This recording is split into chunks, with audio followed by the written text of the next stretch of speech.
Maggie wrote on their wedding story about Brad Paisley's song, Waiting on a Woman.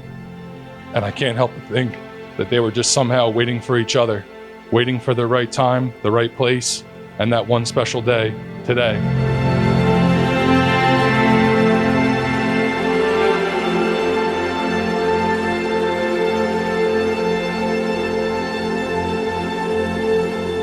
It's a reminder that I'm truly blessed to have you in my life, and I should view every day together as an opportunity. When I started to gather my thoughts about what I wanted to say to you today, I will always remember that I get to laugh with you, to cry with you, to care for you, and to share with you.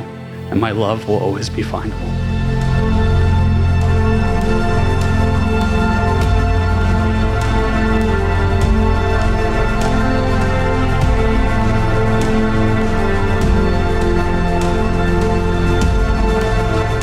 Robert, I am so honored to be standing up here today with you in front of all of our favorite people. You are my every dream come true, and I can't wait for the reality that we get to build together. We were both growing towards success in our careers. Now at 30, I am marrying a successful man who puts our family first.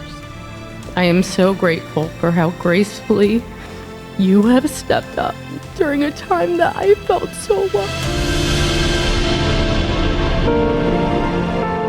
I love you guys so much. Rob, you are the perfect balance for Maggie. And as long as you guys continue to surround yourself by all the people who love and support you, and you grow together and you evolve together, you will have a really, truly beautiful, beautiful life. By the authority vested in me by the state of New Jersey, I now pronounce you husband and wife. You may now kiss the bride.